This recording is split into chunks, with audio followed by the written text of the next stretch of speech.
My subject today is leading innovation, integrating creativity in organizations, and I will try and answer the what is innovation, the why innovation, and then perhaps the most important part of my presentation is the how.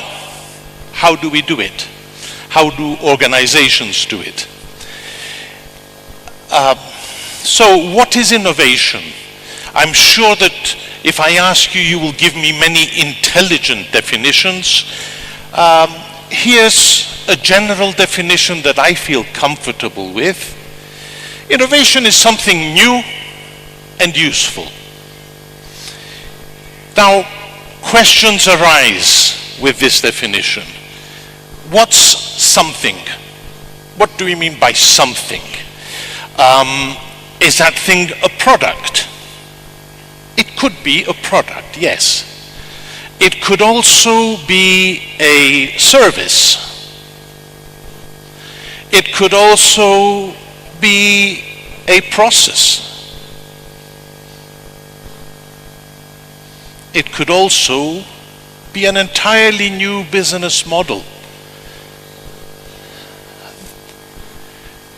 Then there's something new. What do we mean when we say new? If we go back, for those of you who were around in the 60s, putting man on the moon, yes, that was new. How about the latest smartphone model? That's new too. And how about that word useful? What do we mean useful? Remote surgery. Is that innovation? I would say of course it is. But what about something with a different, perhaps a smaller value? How about a new corkscrew? A new way of opening a bottle with a cork in it. So I believe I like to have a very inclusive and large definition of innovation. So what is innovation? Once again, it's something new and useful. It's something new for somebody, provided it adds value. It is not novelty for the sake of novelty. And this brings me to the why question. Why is innovation so important these days? I don't think we would be having a conference like this 20 or 30 years ago.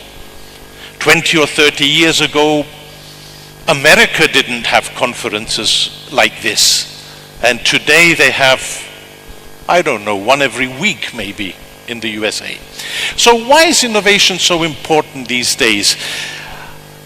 There are many reasons, and I'm sure that if I ask you, you will give me many intelligent reasons for the importance of innovation. But I believe there is one very compelling reason, one reason more important than all the others, and that is the accelerating pace of change. We have never lived, we have never experienced in all known human history a pace of change which is as fast as the one that we are living through today. And I propose to have a look at it through art. I'm not an art historian, but art is a good metaphor for what happens in society. It reflects a lot of things. So, do you recognize this style of art? Please raise your hand if you do. Two people. No, many people. So this is ancient Egyptian art, right? Do you know for how long this style of art was dominant in ancient Egypt? About 3,000 years. For about 3,000 years, the Egyptians used this same style of art with no change or very little change for 3 millennia. Here's another style of art. You recognize it? It's Greek Roman art. For how long was Greek and Roman art important, let's say in the big Mediterranean area? It's about 1,000 years, not 3, 1,000 years, approximately. Now let me jump a few centuries ahead. You recognize this style? Islamic art. Islamic art evolved. It's not exactly the same in different places where Islamic art was practiced, but to the best of my knowledge, it's an art style that evolved a little and lasted for about 800 years.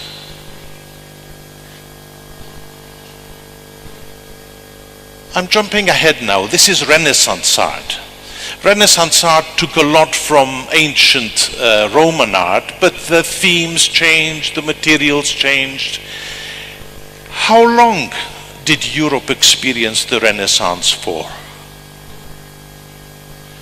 If you add the neoclassical period that followed and all that, about 300 years. 300 years. You see how life is getting faster. Just before the 20th century, there was a very important art movement that essentially was centered around France and French artists. This is, of course, Impressionism. Well, Impressionism had a life of about 80 years, 80. And then if we move into the 20th century, this is a great man from Spain, Picasso. This painting is shouting, it's saying the 20th century is going to be different.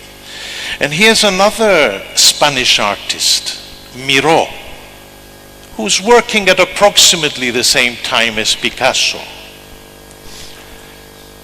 And here's Mondrian from the Netherlands. He was a very tidy man, Mondrian, and his paintings show that. I don't think he could have been my friend. Here's Dwayne Hanson. This is much more realistic than the ancient Roman or Greek statues. And here's a man who is presenting us with a work of art that he calls Surrounded Islands. And here's another piece of art from a Turkish Cypriot artist called Ümit İnatçı. And I had to place it here because Ümit created 16 paintings for my book, which is on the art of innovation. What I want you to see is, I want you to note how different each piece of art is, how different from one another each of these pieces are. I'm not an art historian, so I'm not talking about the history of art, but I'd like you to see how different things are in the 20th century. We have a new art movement every year now. Here's another style. It was called optical art. Optical art or op art. And it was usually done in black and white. And it was a 1960s movement. I would like to show you a piece of optical art. And this is done with a black slate and white dots. The slate has one dot on one side, 4 dots on the other side. That is 3 dots on one side and 6 dots on the other side.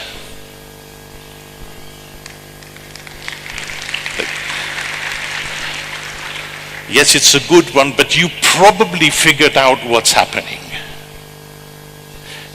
I have 2 dots on this side. If I cover one of them, I have 1. If I cover the space and I tell you there are 3 dots, you will believe me, probably. And on the other side, likewise, I have 5 dots.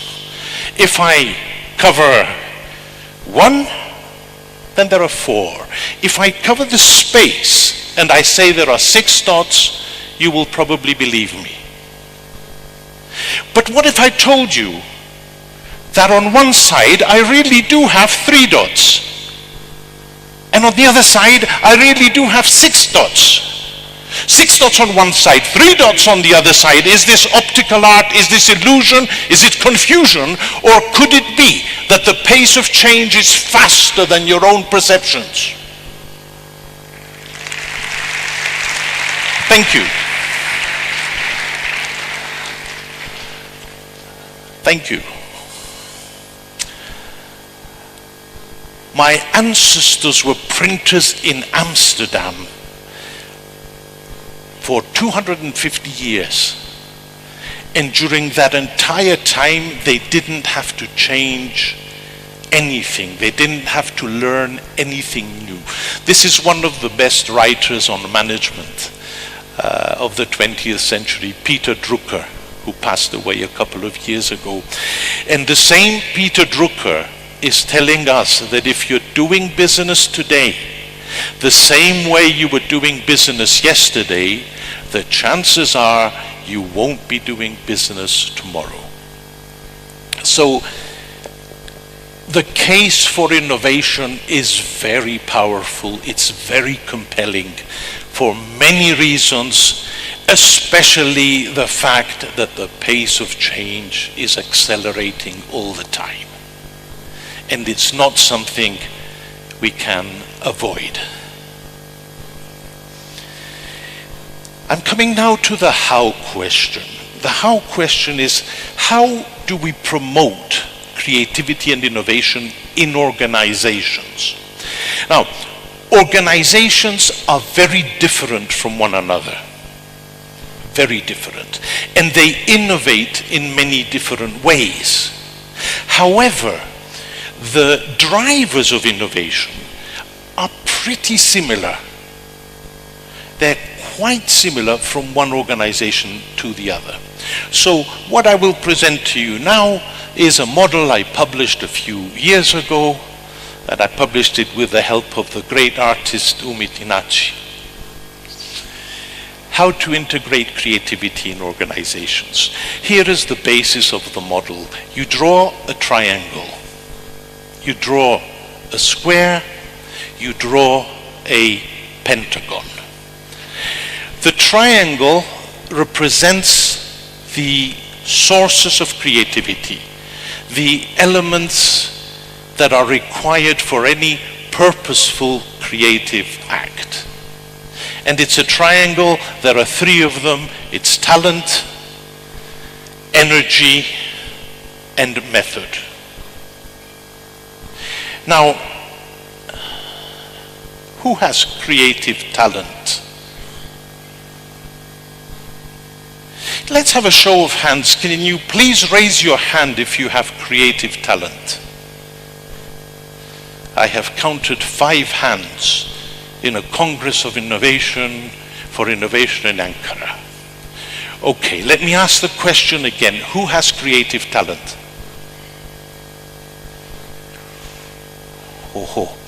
Let me explain. When I say talent, I do not mean you are Mozart or Einstein. When I say talent, I mean you have the ability to imagine new things, and some of those new things you can make them happen. And here's something else. If you don't all raise your hands, I will stop the lecture. I will just keep asking the question until everybody raises their hand. So, who has creative talent? Some people are resisting If people are resisting, look at them like this and say, as if you're trying to say, you're creating a delay in this presentation. So who has creative talent? That's great, thank you. And let me be honest with you. I'm not asking you to do this to trivialize creativity. I am dead serious. We have very, very good research that is telling us that creativity, that we define as a set of skills where you imagine new things and make them happen, we are all creative. And the great researchers of the 50s and the 60s they're not asserting, they have a very good research basis that tells that all human beings are creative, and also you can become more creative. You can develop those skills. Creativity is teachable, creativity is learnable. The second one is energy, and I am not using energy in the sense of in the Einsteinian sense. Energy is simply the attention and the personal resources we devote to an issue. Energy is something that is very personal, but it's also something that is nourished in an environment. It's also a social thing, energy. And it needs determination and it needs time. We cannot be creative in zero time. I wish we could, but we can't. And the third one is method. And you might say method, and we all have the idea of creativity maybe as a poet who is sitting on a rock looking at the waves, writing beautiful poetry. Yes, that's creativity. But if we use method, and there are a number of creative methods available, published and practiced. I practice a number of them all the time. What does method do? Method allows you to confront challenges in a creative way. And it helps you make your creativity more effective, more efficient, if you like. Because it helps develop your talent, and it helps channel your energy in a purposeful direction where you want it to go. So, short pieces of advice: enrich your sources of creativity, help people develop their creative skills, mobilize their creative drive, their creative energy, and train and practice creative methodology. Which brings me to the square. The square represents structure. We are not a solitary poet sitting on a rock writing verses.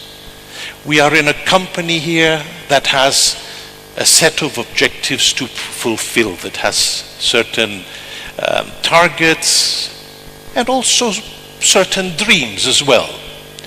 So structure is the organized context in which this happens. You cannot just tell people, be creative.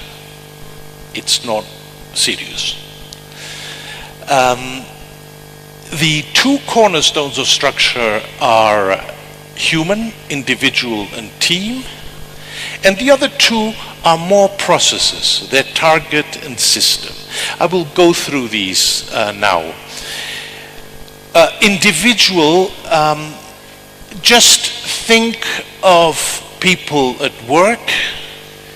Think of yourself at work. Think of your job, and think that a job can be a chore. We don't like it, but it has to be done. The job might also be a career.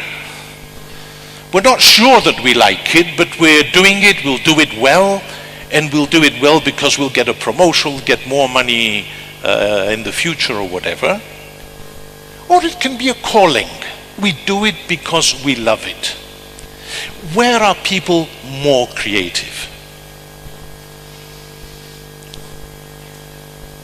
Do you agree with me that there would be more creative when the job is a calling? You can be creative all the time. You can even be creative when you're doing chores. You can think of ways to pass them on to other people. But real deep creativity comes when you love what you're doing. And there's a lot of research, again, that proves this point. Can you imagine Einstein not liking physics? Is it possible? I say, I have to do some more equations on energy today. The next one is team. Many individuals put together make a team. They say that 99% of all innovation happens in teams, irrespective of whether the origin is individual. Remember, a team is a set of individuals. Now, there are teams, and then there are teams. We have lions, we have buffalo. Do they work the same way? I don't think so.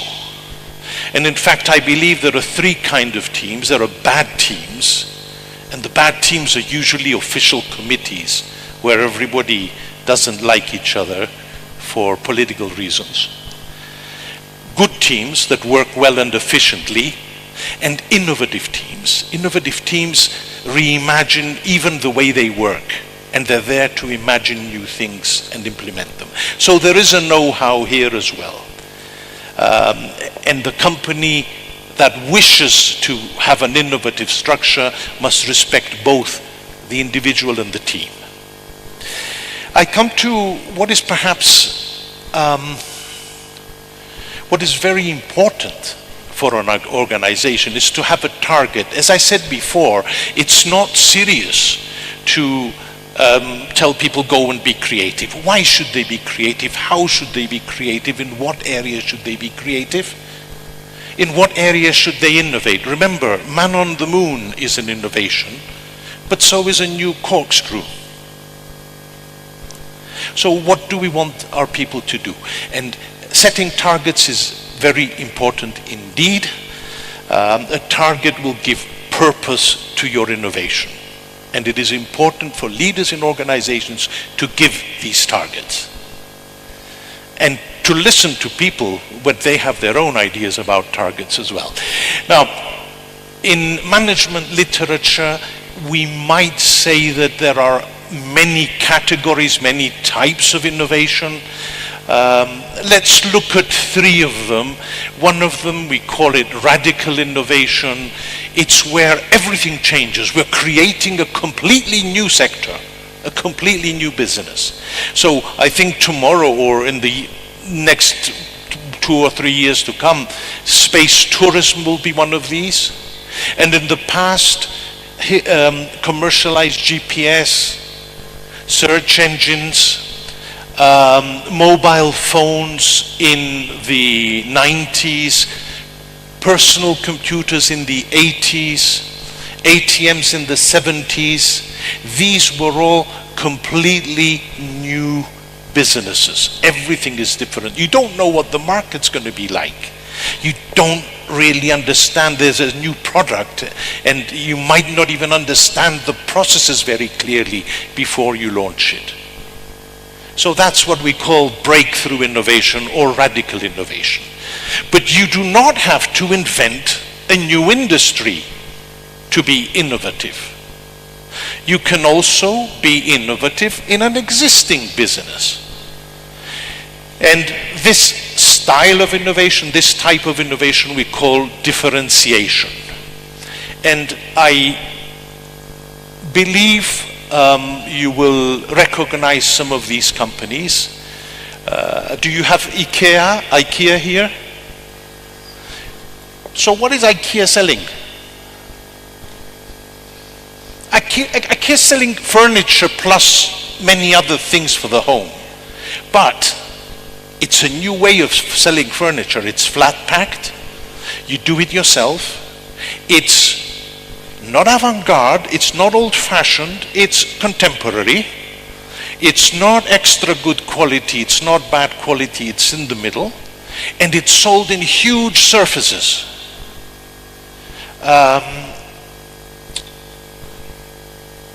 Do you have Uber here? Okay, Uber is a taxi firm which doesn't own any taxis, basically. But it's that. It's a taxi firm with no ownership of taxis. Grameen Bank, have you heard of Grameen Bank? It was created by Muhammad Yunus, who also got a Nobel Prize for Peace. It is banking for the poor. It is making a loan to a poor person in Pakistan, a loan of $300 maybe, repayable over 7 or 8 years, so that a woman can buy a knitting machine. It's what we call microcredit. I worked for the World Bank for about 6 years in the past, and I remember they were telling Muhammad Yunus, before he got the Nobel Prize, that it's not possible to do banking like that. Banking, you need big figures. You cannot do microcredit. Well, he proved the opposite with Grameen Bank. And all of these examples, Moleskine, for example. Moleskine is notebooks. How did a small Italian company manage to get its products practically everywhere where people sell notebooks and sell them at very, very high prices? Okay, so these are all examples of innovators who are not creating a new business, but they're changing the way, they're disrupting, if you like, the way existing businesses work by significantly changing things in the value chain. And here's a third type of innovation, and I don't want to put it down, that's important too. It's Kaizen. It means continuous improvement in Japanese. And Kaizen is small, continuous changes all the time. And this is basically what makes Toyota and Honda. Small changes, small improvements, all the time, systematically by everybody. It's another style. So the basic strategic question is, what is your innovation all about? Are you closer to breakthrough? Are you closer to lots of little change? Where do you position your company? And where you position it is an extremely important strategic decision. And I have taken days with companies to come up with a definition for their own innovation. It's not always very easy to do, but it's crucially important. And finally, once you have your target, once you have your strategy, you need a system. A system is essentially the way you will deliver your targets. It's the mechanism by which new ideas are generated, evaluated, and implemented. And there are hundreds of different systems, many different systems. You can have big brainstorms, little brainstorms, staff suggestion schemes, some electronic idea boxes. You can have systematic strategic meetings. You can have separate departments that are dedicated to innovation. There are many, many systems. And there is no one system that works for every company. You have to invent it for your own organization. So, the advice here is to design a structure to support innovation. So you match individual jobs to preferences, you train people in innovative teamwork, you define innovation strategy and goals, and set up good systems to achieve those goals. Now let's do a little test for what you learned up to now. Now, there are, maybe I can ask the lady and the gentleman who are here, do you speak English? You speak English? I would like you please to secretly agree on a number. The number must be a 2-digit number, and don't make it too easy. Over 40. A 2-digit number over 40. Do you understand? So secretly agree to a number. And is there somebody who has a watch with seconds on it? Does anybody? Yeah, you have a watch with seconds on it. You have an iPhone, or you have a phone with a second. Good. I'd like you to keep time. Do you have a? Don't tell me. Do you have a number? Do you have a number? Aha. When I say now, please call out the number very loud and very clear. It's a 2-digit number over 40. Yes. When I say now, you call it out. When I say now, please start counting the time. Now, give me the number. 41.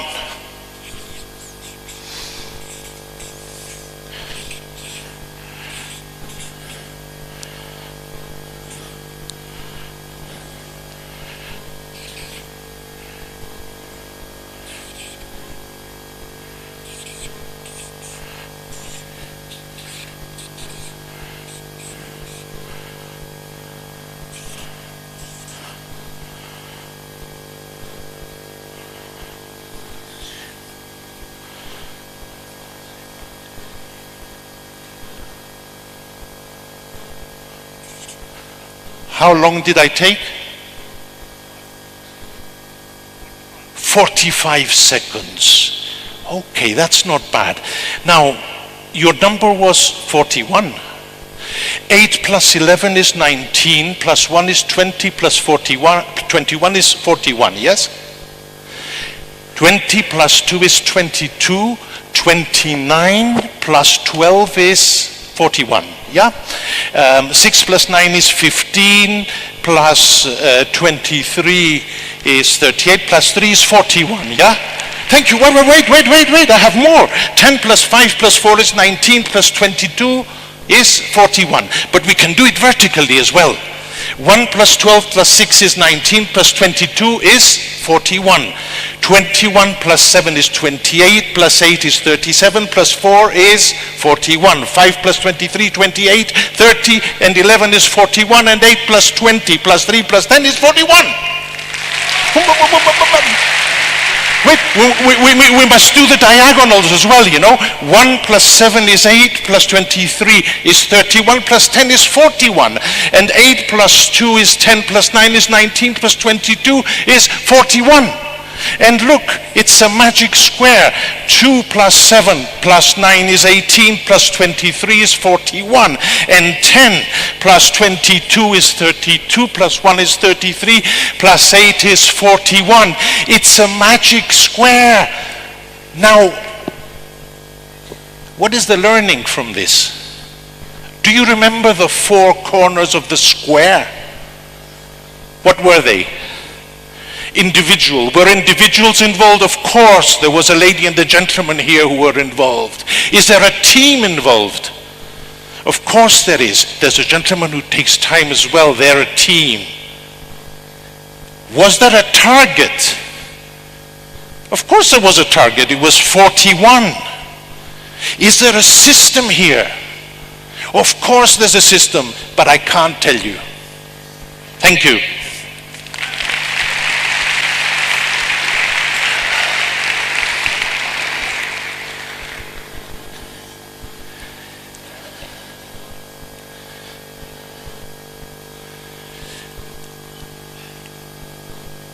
There we go. I've come to the Pentagon. The Pentagon is a more difficult one. The Pentagon represents culture. Culture is behaviors, its norms, its values. If you don't have those, innovation will not thrive. You might bring in consultants and they will give you the best systems and the best methodology, and you will discuss your objectives, but if you don't have a culture, it won't work. Believe me, I have seen it not work because of culture. So, what are the 5 cornerstones of creative culture? The first is ideas. The second is freedom. The third is engagement.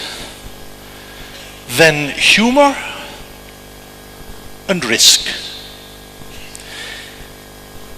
Ideas.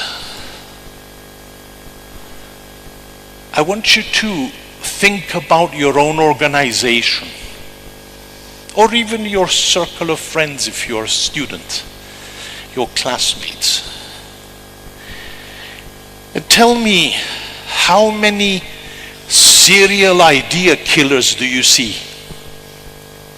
Think about the people in your organization. Do you see with your mind people who kill ideas? Do you see them? With your imagination. I see them all the time. This is a more difficult question. Look inside yourself.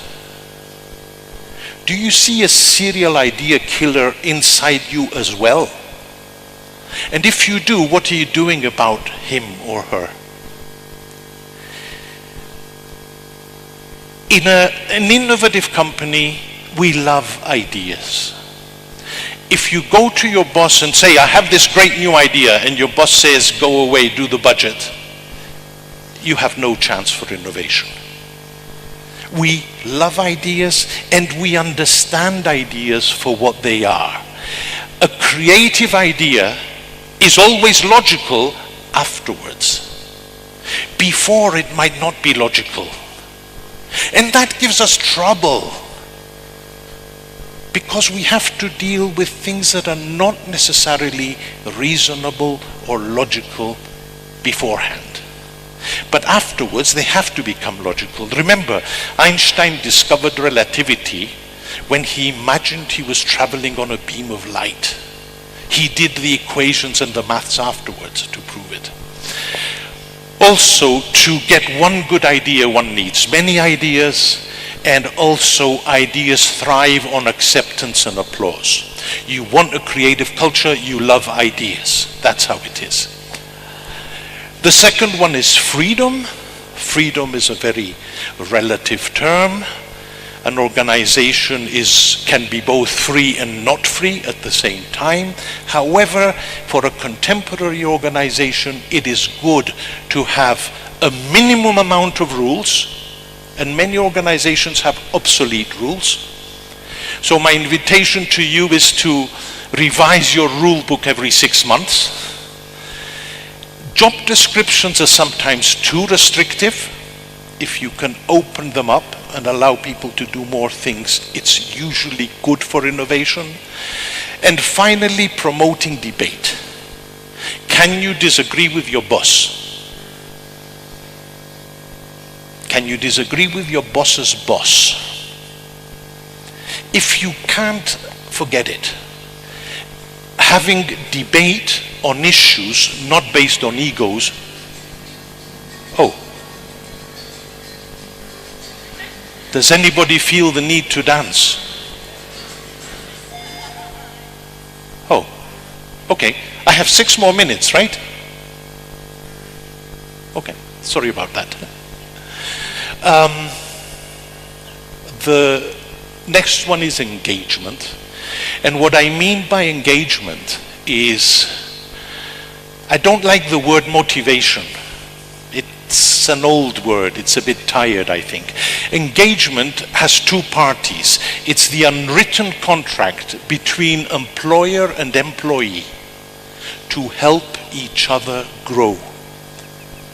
So I am helping my company grow, but my company helps me grow. If it does, I will be more generous with my creativity. I will give it to my company. And of course, it's a relation that is based on trust. Humor. Why is humor important?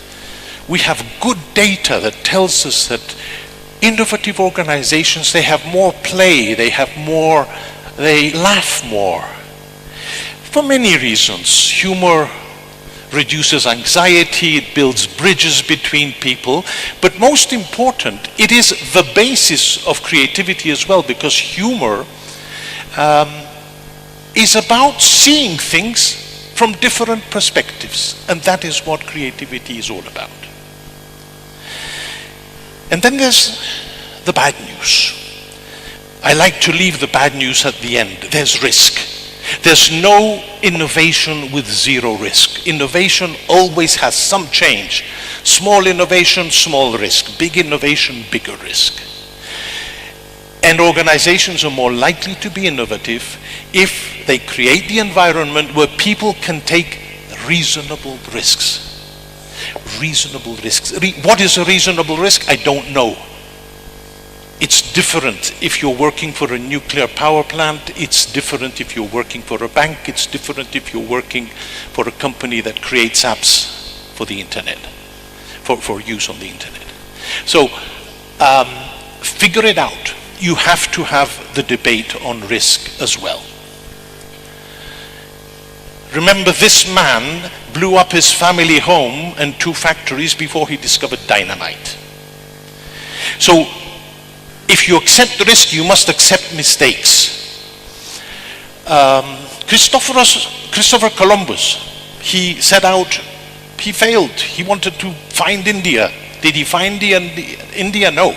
He found America. So shape a culture for innovation. It means support new ideas, open debate, minimal regulations, encourage strong links between the organization and the people, laughter, and encourage reasonable risks. So as a summary, innovation happens when the sources of creativity are mobilized in an organized structure and within an appropriate culture. And it's lots of things that drive innovation. It's talent, energy, method. It's, in my model, there are 12 things. So you're leading innovation, you have to lead things at many fronts. And some things are more important than others, depending also on the industry, on the moment, on the time. I think the correct word is teşekkürler. Is that correct?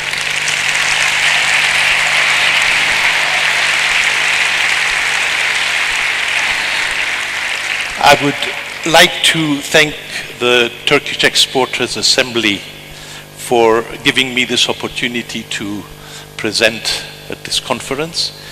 But before I finish, I have one more little message. Because in our lives and in innovation, there's theory and there's action. There's thinking and there's doing.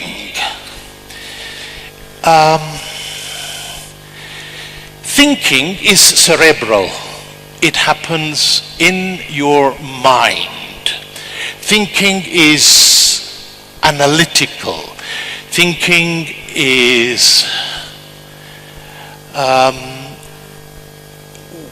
analytical thinking, at least, is when you take things from different domains, or rather when you take something and break it up into smaller parts to understand it better. But it can also be synthesis. It's a different type of thinking. Synthesis is when you get things from different domains and bring them together to make something new. And action is different. Action is stop the blah blah. Stop the BS. Action is make it happen. Go convince your people. Go convince your boss. Make it work. And right between theory and action, there is a very exciting moment of truth. Will it work? Won't it work? The idea here is to get the eggs in the glasses with one fell swoop.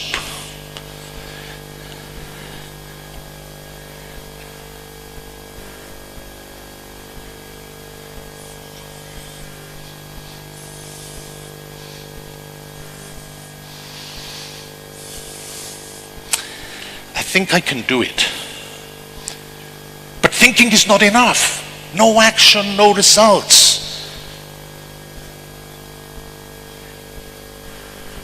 So I'll do it.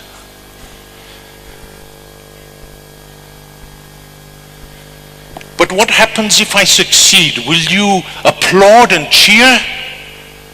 Please show me. Yes.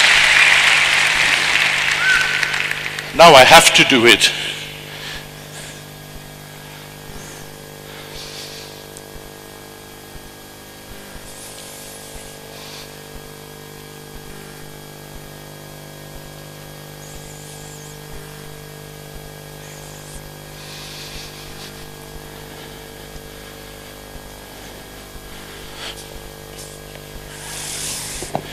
But what happens if I fail? There will be an omelette, I will be embarrassed, I will be humiliated. The sadists among you will go home. Will you remember what I told you about creativity? No. You will say there was this guy who made an omelette on stage. No. The origins of success are in failure. Failure is important. Mistakes are important. So if I fail, what will you do? I want you to applaud and even more. Show me, please. Yes. And I'd like to finish with my favorite management quote. In a company that wants innovation, you must reward success, celebrate failure, punish inaction. Reward success, celebrate failure, punish inaction.